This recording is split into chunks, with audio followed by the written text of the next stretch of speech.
Yes, continue.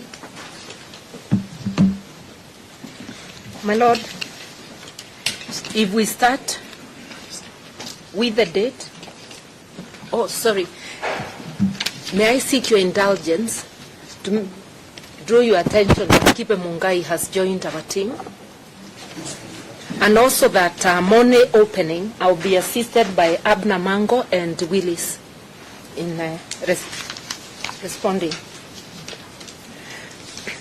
My Lord, if you look at the date, on the one by the respondents, it is indicated 21st with ST on top of 21st. So that is the one from yourself? From the respondents. I'm beginning to show the differences. Why we conclude, we say it is a possible forgery. If you look, if you compare with the one by the in support of the petitioner's affidavit, the date 21st has no ST. It's just 21st June 2025. A further difference, 2025 on the petitioner's supporting affidavit is typed, while the 25... I thought you go over the respondents. Okay, let me do that. And when you are done, you now come to the petition. I'll do that. So that there is... It's methodical. Yes. Okay. So the differences, we have noticed several differences. 21st. I had ST to signify 21st. Yes.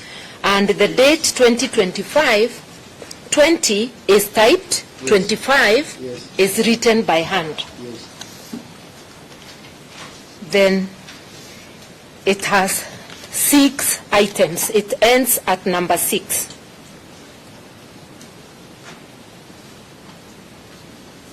Yes.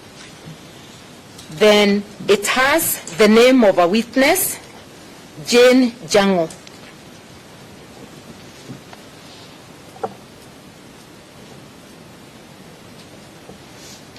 Then when you come to the respondents, not to the respondents, to the applicant, to the petitioners. Done with the respondents? I'm done with the respondents. So the differences are?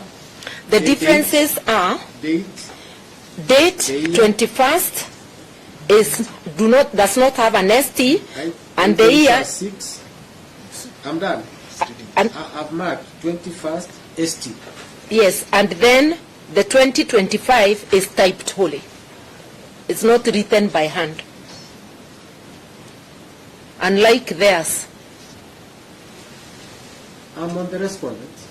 Oh, we finished with the respondents. I've now started with ours. So I'm confirming that I got you right. Yeah, the differences are 21st ST and 25 written in pen instead of typing. Then the items are 6.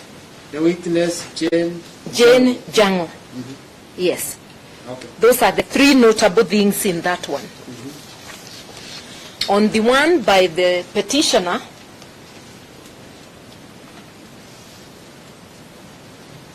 yes. The date does not have ST, and I've just noticed one more issue, but I'll mention it. Doesn't have ST, and 2025 is wholly typed, not written by hand. And this particular, if you allow me to point a difference I didn't point on the other. No, let's go. All of it, yeah. No, let's go the way you went. Okay, and then I come back. Then you now come back. Highlight the one you think is outstanding. Inventory of items above the date taken. Mm-hmm. Inventory of items taken. Mm-hmm. It says ceased from inventory of items taken, stroke ceased for the purpose of investigations. Yes. Note that one. I'll come back to show a difference somewhere else. Then we go to the items. My Lord, this one has 7 items. That is the petitioners. And there is overwriting on the item numbers.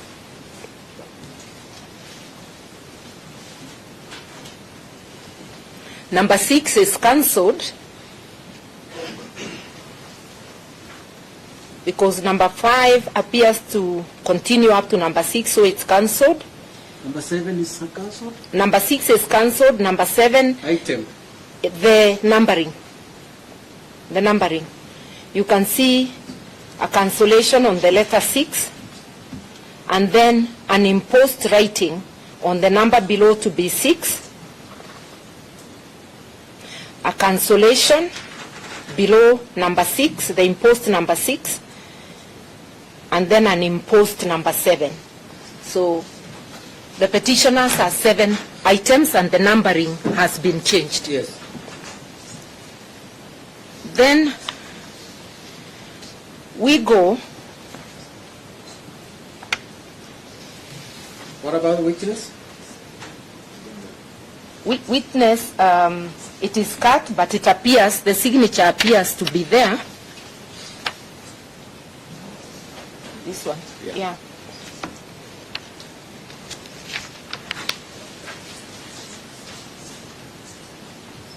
Signature.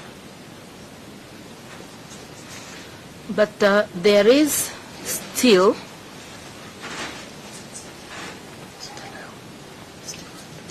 the layout appears different at the end from this other one.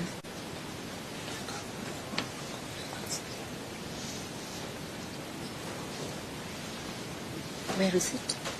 This one.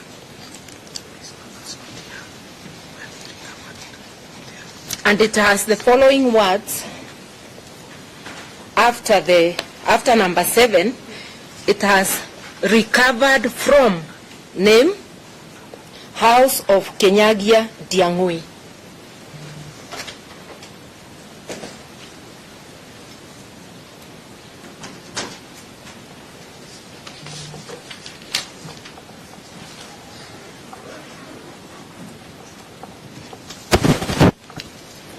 You can see House of Kenyagia Diangui.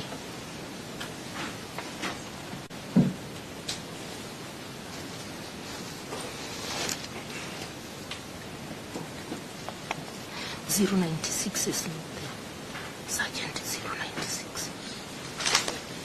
A feature that is also will distinguish the petitioners is the item number 7, which talks of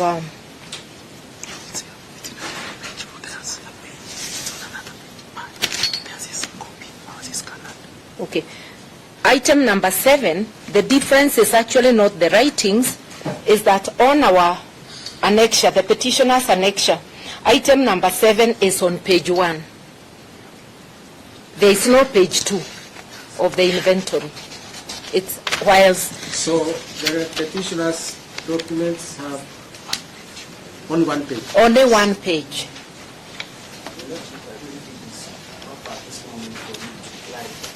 No.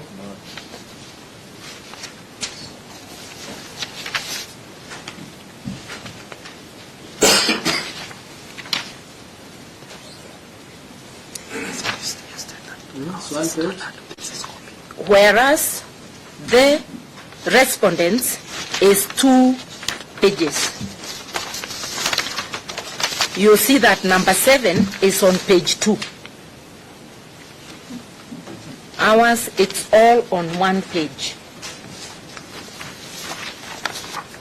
You will also notice. Oh, this is the time. Yeah.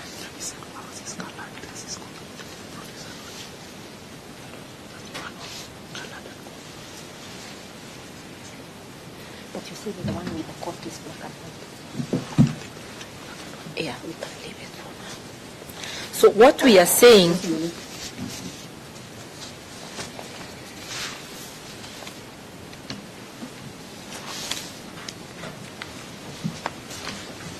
you see?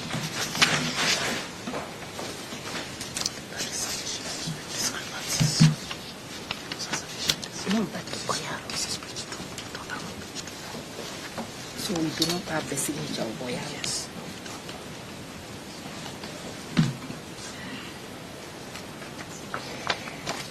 This one is not anywhere here. Yes. Yes. It's not there. And this is seized. This is seen. Where did I see seen? No. No, the word seen.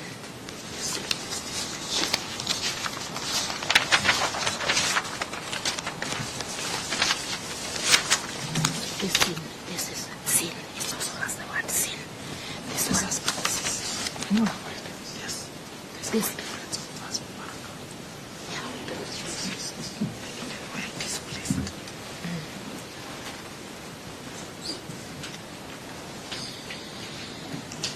Yes. The last distinction between the two I would like to point out now is on the respondents. On the respondents, if you look at below the Directorate of Criminal Investigations, it is inventory of items taken stroke seized from the suspect, seen for the purpose of investigation. Now, if you look at the petitioners, The words inventory appear at the top. the word that is not similar in both is the word sin, as in sin of crime.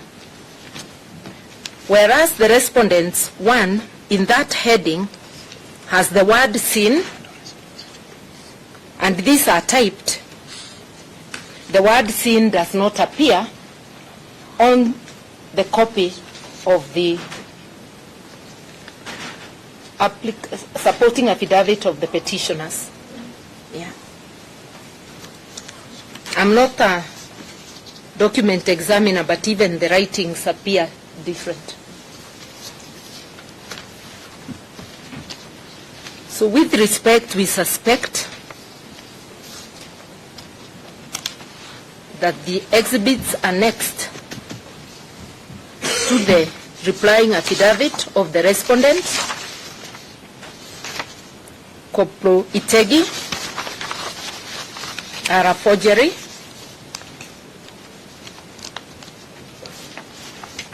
And following the press conference of the second respondent, with respect, we see him as a person of interest, and we would be happy to cross-examine him if he was in court. I do not think, my Lord, that you'll be able to get to the bottom of this matter without his personal appearance and without the appearance of the Inspector General. Apart from the need to comply with court orders, law enforcers cannot become lawbreakers and fail to comply with court orders. As I yield to my colleagues, my Lord,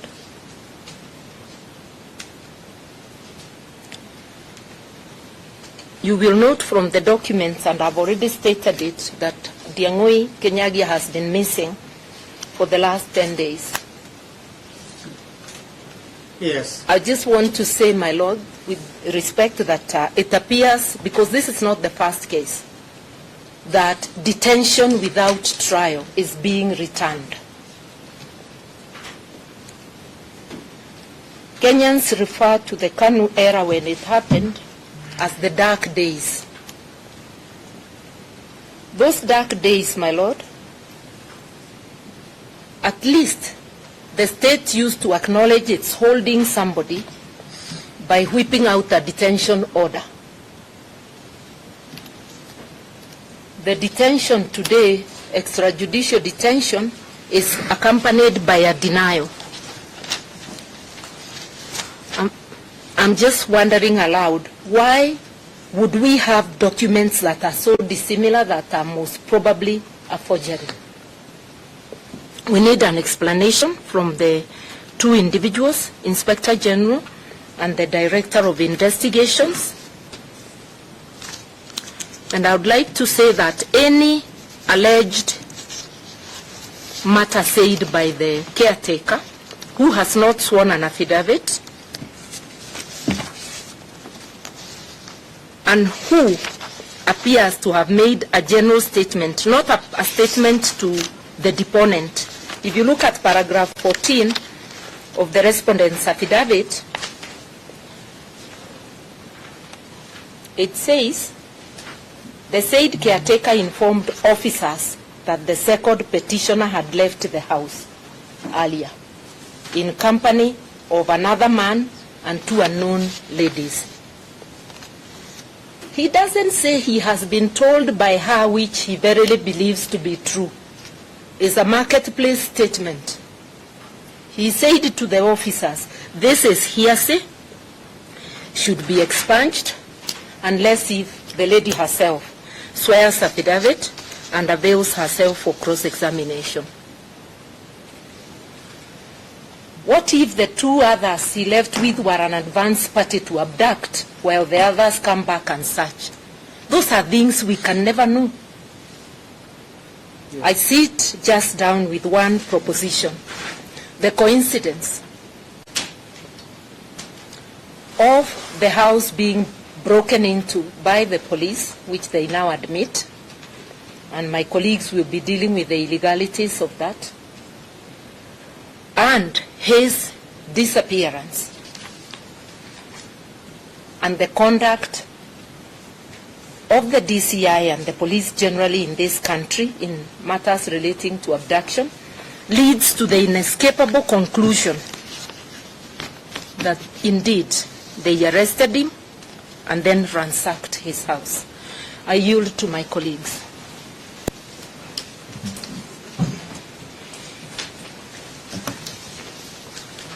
Hello. Very briefly.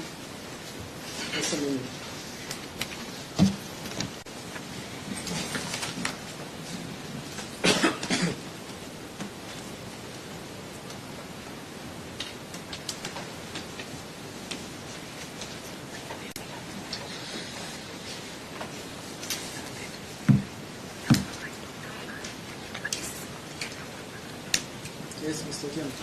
No, I start from the point that I assume that the respondents recognize that we are in a country operating under the rule of law.